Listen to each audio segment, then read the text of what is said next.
So this time we're going to start out by reviewing some of the quantum theory that we've already covered. As we've already seen in class, both light and matter have both wave and particle aspects to them. We're more familiar with light as a wave, with the diffraction and interference of light, as we've seen. But in some experiments, we see that light carries its energy and momentum in discrete units, effectively particles, called photons. So in the photoelectric effect, or Compton scattering, we see light showing its particle aspect.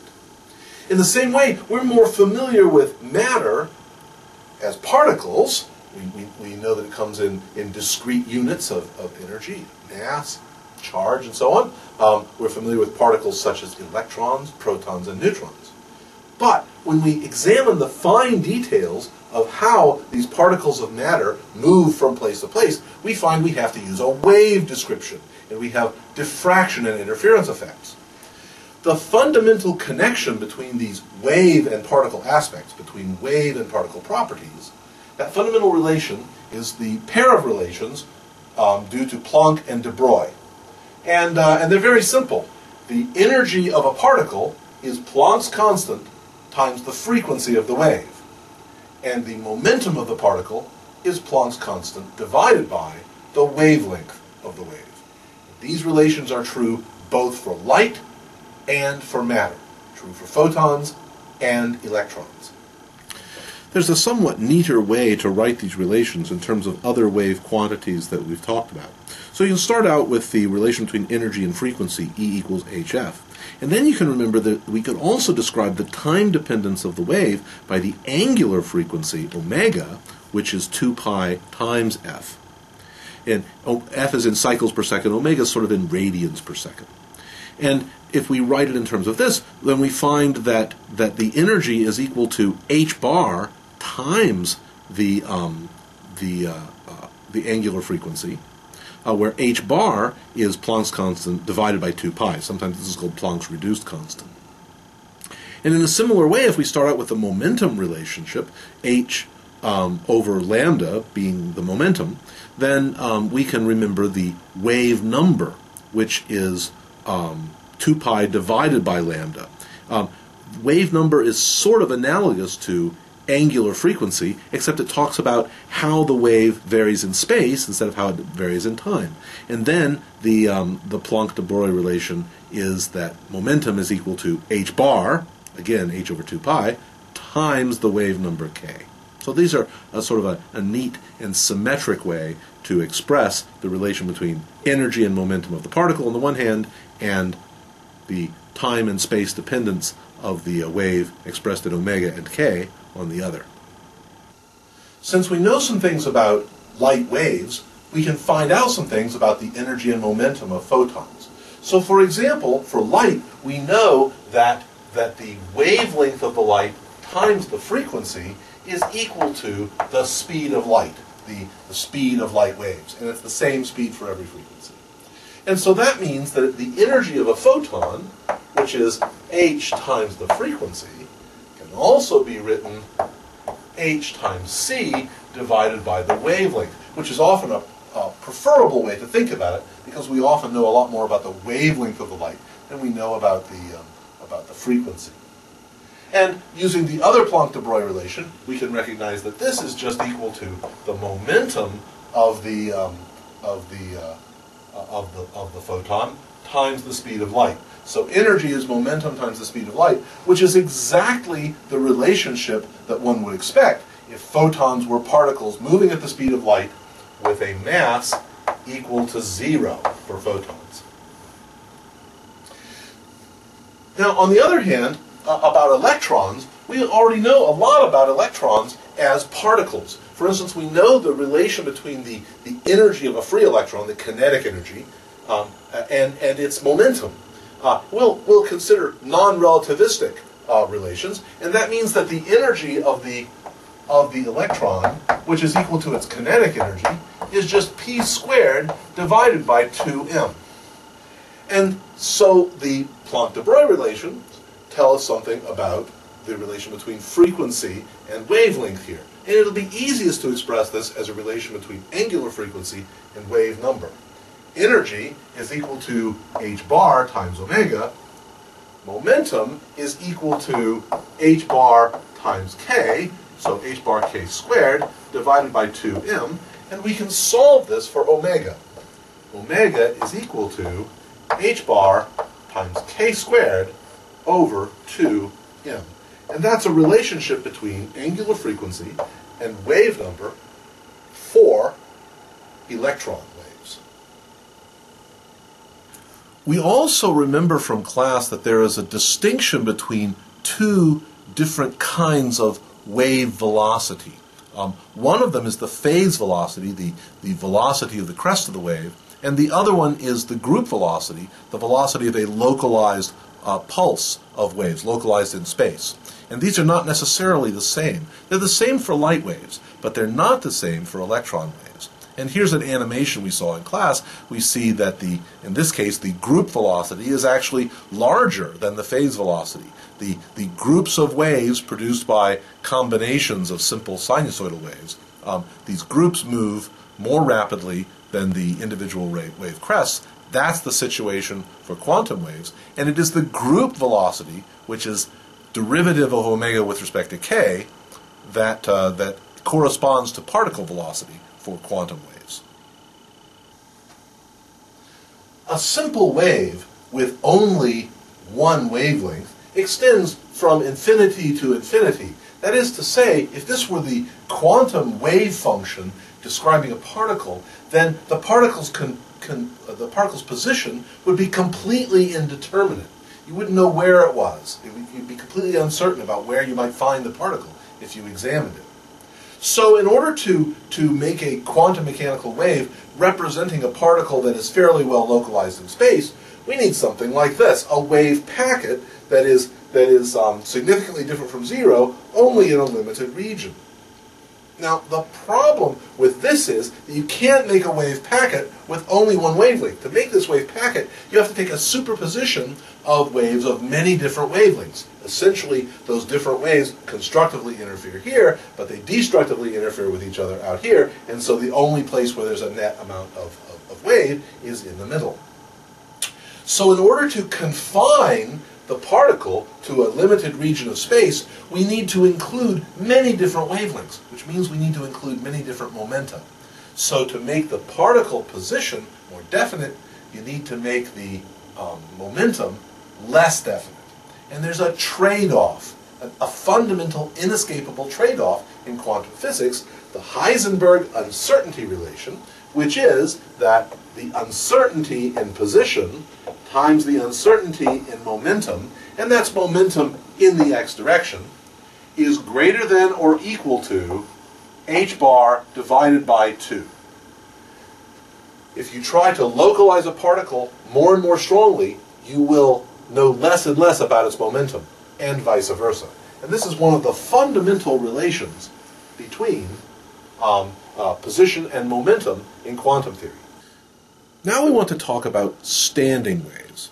You'll remember from our previous work that if you have some kind of wave in a bounded region of space, some kind of boundary condition limiting the wave at the edges, then only certain ways of vibration are available to the wave.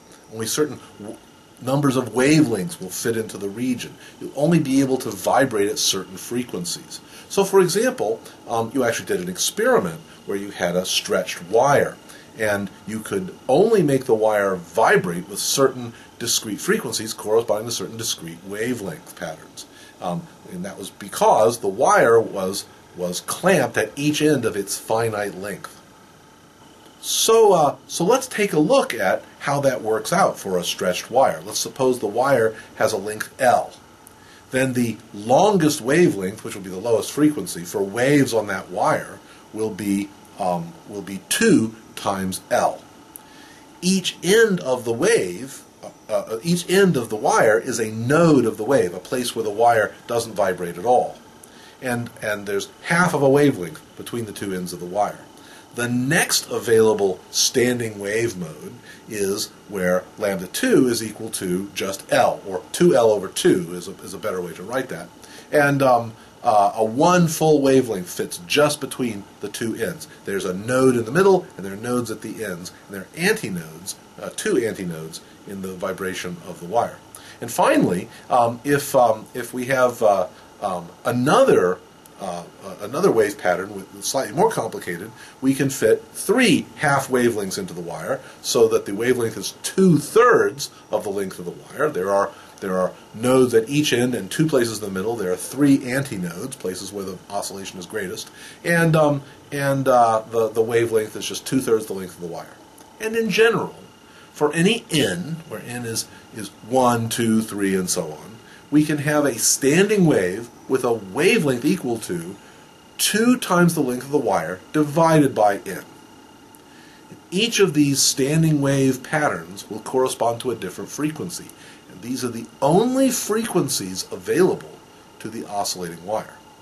Now, these standing waves are not really different from the kind of traveling waves we've been talking about before. In fact, as we've seen, a standing wave pattern can be thought of as 2 traveling wave patterns of the same wavelength and frequency, moving in opposite directions, just superposed one on the other. What's the situation that is the quantum mechanical analog to waves on a stretched wire of a fixed length? Well, let's imagine that you had a particle moving in one dimension, but bouncing back and forth between walls. These are 2 impenetrable walls. It's absolutely impossible for the particle to get into them. It's as if there's an infinitely high potential energy barrier at each end, and the particle just bounces back and forth at a constant speed, a constant magnitude of momentum. The particle has a mass m, and the distance between the walls is L. Now, if we describe this quantum mechanically, we're going to describe it by a quantum wave function between the walls, but that quantum wave function will have to be 0 at the walls and outside of the walls, because the particle it absolutely cannot be outside of the region between the walls. There's 0 probability for that. And so that provides a boundary condition at each end of the region. And so that quantum wave function will take on one of several different possible standing wave patterns corresponding to different wavelengths, corresponding to different frequencies. Frequency, of course, is related to energy. Let's see how this works out for the particle bouncing in one dimension between impenetrable walls, what we sometimes call the particle in a box. So the wave function for one of these standing wave patterns will have an integer number of half wavelengths between the 2 walls, since there must be a node of the wave at each of the walls where the probability is 0. The particle can't be outside the walls, so the wave function must go to 0 at the walls. So there are different possible ways this can happen, and each of them corresponds to a different wavelength for the standing wave. The nth wavelength is 2 times the length of the box divided by n, and n can be 1 or 2 or 3 or 4 or so and so on. And therefore, only certain momenta of the particle are possible. The nth momentum is Planck's constant h divided by lambda n, and it's n times h over 2 times L. Now, the momentum is actually can either be positive or negative. In fact, it's both positive and negative because this standing wave pattern is the combination of a traveling wave moving to the right and a traveling wave moving to the left.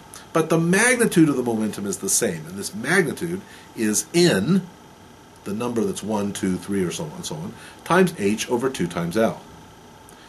This momentum tells me the energy of the particle. And so for a given n, the energy of the particle in the nth standing wave pattern is h squared over 8 times m times L squared times n squared, a different energy for each n. And these are the only energies that are possible for a particle bouncing back and forth between 2 walls. And this is a really fantastic conclusion.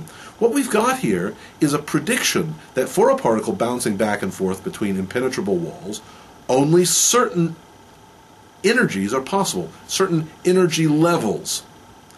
And we know exactly what those energy levels should be. And there's an energy level for each value of a certain integer number n, what's called a quantum number. It's a tremendous conclusion, and it really doesn't depend on anything except standing waves and the Planck-de Broglie relations. Let's do a numerical calculation and calculate the energy of the lowest energy level for an electron moving in one dimension back and forth between impenetrable walls that are 0.25 nanometers apart, just a quarter of a nanometer. This is something like atomic dimensions. The hydrogen atom is about 1/10 of a nanometer across. So we're interested in the energy of the lowest energy level, quantum number n equal to 1. And so the energy of that is going to be just h squared over 8ml squared. And we'll use our usual trick to simplify our calculations a little bit by introducing factors of c, the speed of light, and then the numerator becomes hc, quantity squared, and we divide that by 8 times mc squared, the rest energy of the electron, times L squared. And then we can put in values that we know. Hc is 1240 eV nanometers. The rest energy of the electron is 511,000 electron volts. And when we put that in, we get just about 6 electron volts for the energy of the lowest energy level. Now, that's really interesting. Let's see where that goes. So we'll represent these on a diagram in which we draw the situation in energy terms. The vertical axis represents energy. The horizontal axis represents position. And at the bottom of our diagram is the line that represents energy equal to 0. And the two sides, the vertical lines on the side, represent the impenetrable walls. You can think of them as representing the perfectly impenetrable potential energy barrier that the electron faces at either end. So this is kind of a drawing of the potential energy curve for the electron. Potential energy is 0 inside the box, but it goes up to infinity on either side. And this is sometimes called the infinite square well as the particle in a box. So the energy of the nth state, E sub n, is just n squared times E sub 1, which we've already calculated. So E sub 1 is at 6 electron volts, and I've sort of drawn this at the level of 6 electron volts in my diagram, and sketched in what the wave function looks like there, the standing wave pattern. And this lowest energy state is called the ground state of the system. And notice that the ground state of the system is not a state of 0 energy. It's impossible for this electron in this box to have less than 6 electron volts of energy.